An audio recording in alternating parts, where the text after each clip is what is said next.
Hello my friends, today we will be finally comparing Fujifilm X-T3 and Panasonic G9.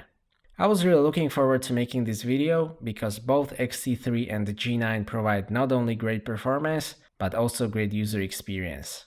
I've been using the G9 for almost 11 months and as you might know, I like it a lot. Fujifilm X-T3 has surprised me by being able to keep up with full frame competition and by providing very advanced video features. So in this video, we will compare the sensor performance, handling, build quality, autofocus, video features and other aspects to find out which of these cameras might be a better choice for you. G9 and X-T3 are quite a bit different in terms of the shape. G9 is a mid-size camera which prioritizes handling and the feature set over portability.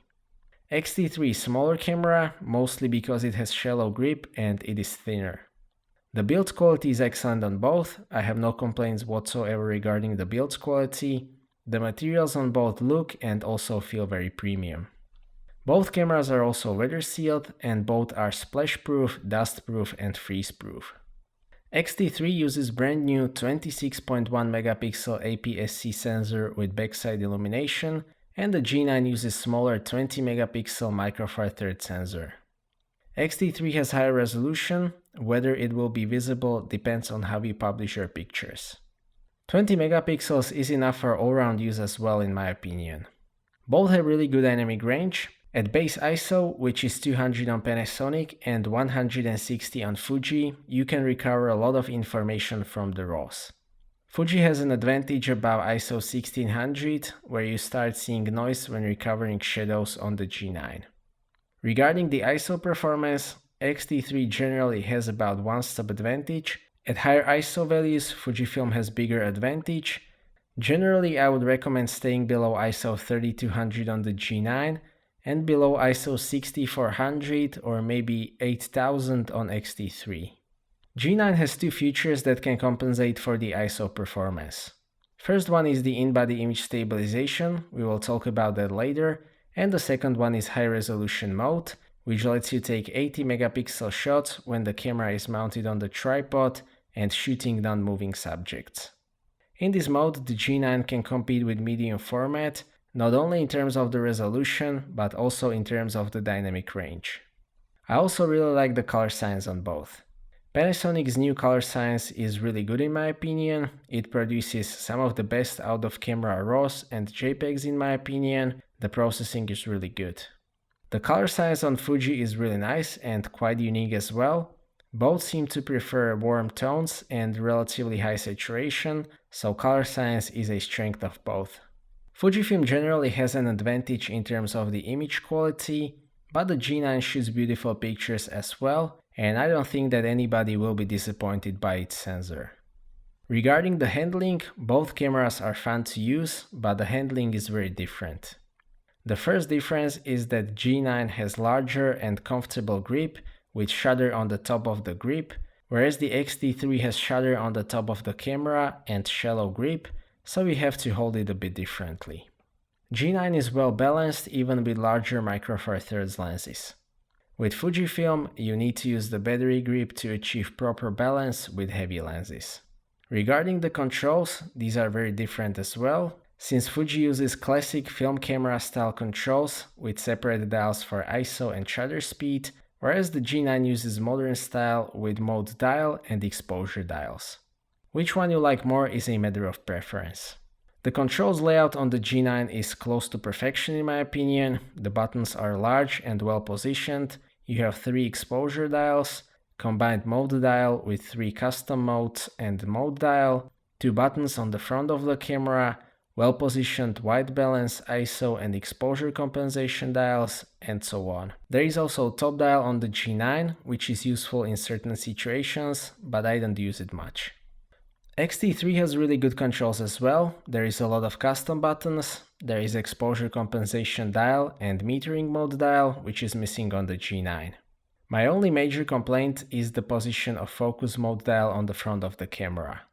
Both cameras have joystick, which is very important and definitely a must-have for me. X-T3 has size advantage and great controls for the size, but the G9 still remains the best handling camera that I have ever tested. I much prefer shutter button positioned on the G9 and also the grip. UI on the G9 is also much better, but we will get to that later. Big difference between these cameras is the in-body image stabilization.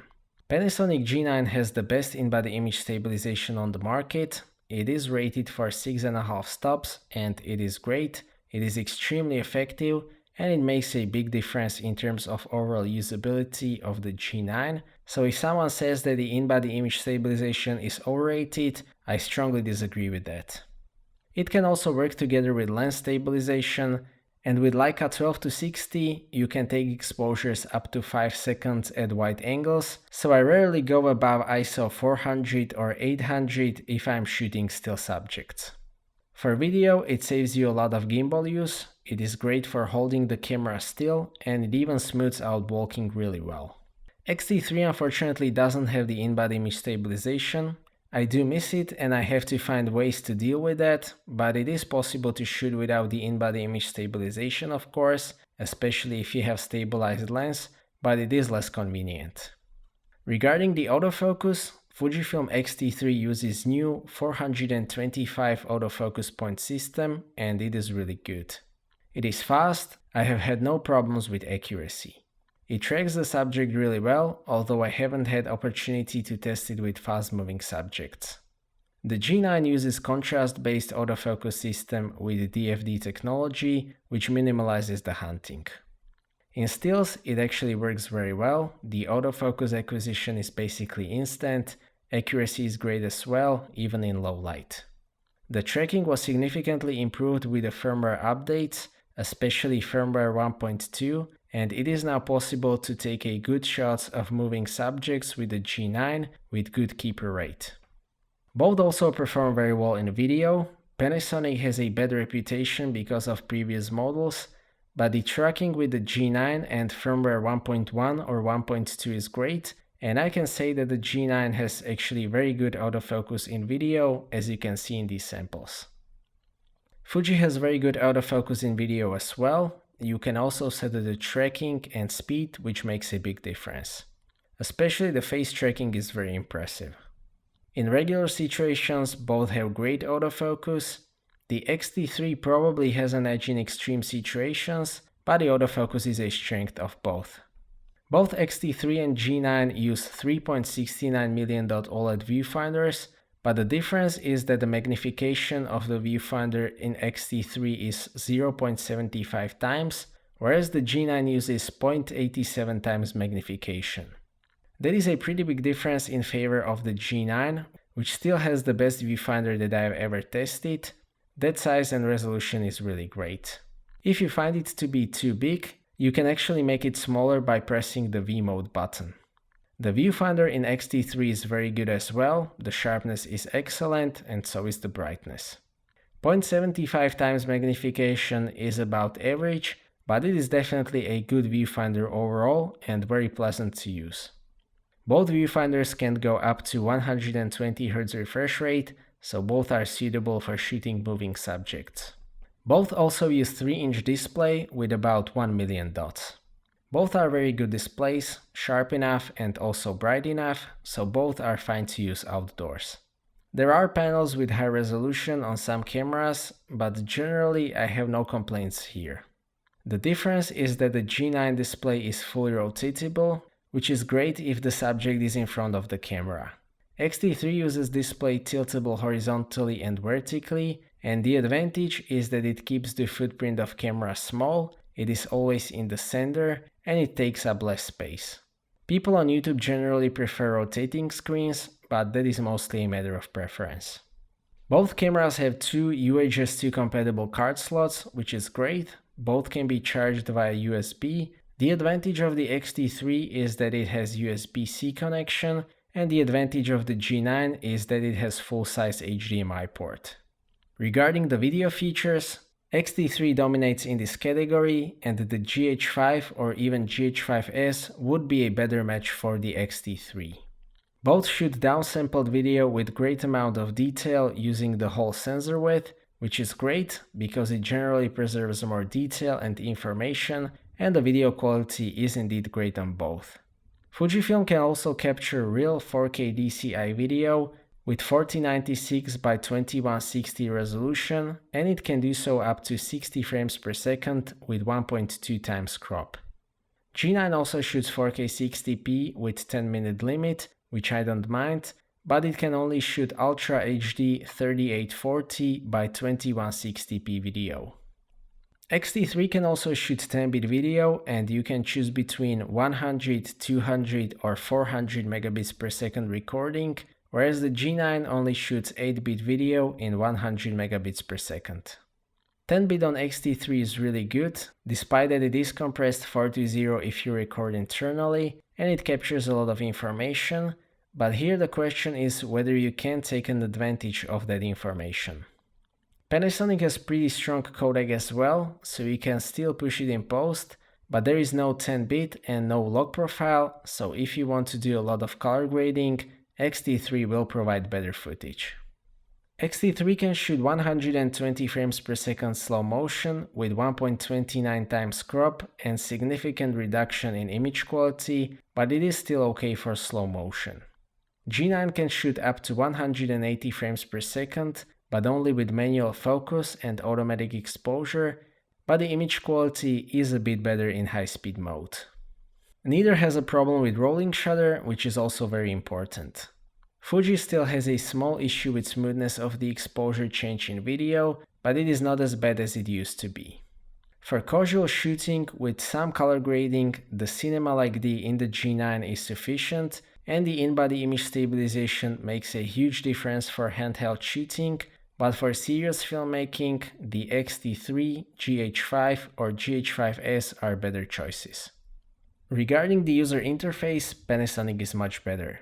You can control everything using the touchscreen. It has great quick menu where you have basically everything that you might want to set on the move. The menu is in my opinion best out of all manufacturers. It is very well organized and you can use touchscreen to operate it. On X-T3 you can use touchscreen in quick menu, which has a lot of options, but you can't see the scene while using the quick menu, which is a bit strange. Main menu is pretty well organized, but you can't use the touchscreen to operate it, which would make the operation faster.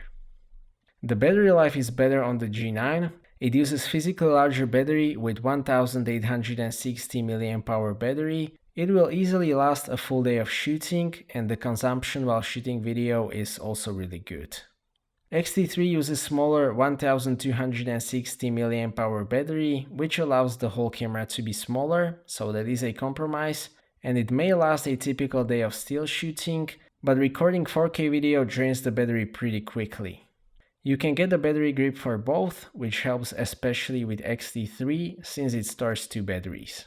Both cameras are generally suitable for sports and wildlife thanks to the fast autofocus and high frame rate. G9 can shoot 9 frames per second with mechanical shutter and autofocus continuous, 20 frames per second with electronic shutter and autofocus continuous, and even 60 frames per second with electronic shutter and autofocus single. X-T3 can shoot up to 11 frames per second with mechanical shutter and autofocus continuous, and up to 30 frames per second with shutter and 1.25 times crop. Regarding the lens selection, it is quite different. Micro Four Thirds lenses are usually a good compromise between the size, weight and aperture, whereas the Fujifilm lenses are more about fighting with full frame, so they generally make larger lenses with faster aperture, so what you prefer is a matter of preference. I have tested the X-T3 with 16 to 55mm f2.8 RLM VR, which is a great lens. I have tested most of the Panasonic lenses at this point. My most favorite Micro Four Thirds lenses are Leica f2.8-4 lenses, so the 8 to 18mm, 12 to 60mm, and 50 to 200mm, because those have great optical character and very good size to performance ratio. To sum up, the main advantages of the X-T3 are the sensor performance, advanced video features, smaller size, and the autofocus performance in some specific situations. Main advantages of the G9 are 6.5 stop in-body image stabilization, handling and controls, user interface, and large viewfinder. Both are great hybrid cameras. I enjoy shooting with both and also the results from both, so I also recommend both. For me personally, the in-body image stabilization is a pretty significant feature for all-round use, so I prefer the G9 for that, but in controlled environment and for serious video application, the X-T3 is seriously capable camera. So that's it for this video, thank you for watching. I hope that you liked this video and that you found it to be useful. Stay tuned for more videos and maybe consider subscribing if you don't want to miss my future content. I appreciate your thumbs up or thumbs down. If you would like to ask anything or share your opinion, please do so in the comment section, and see you next time.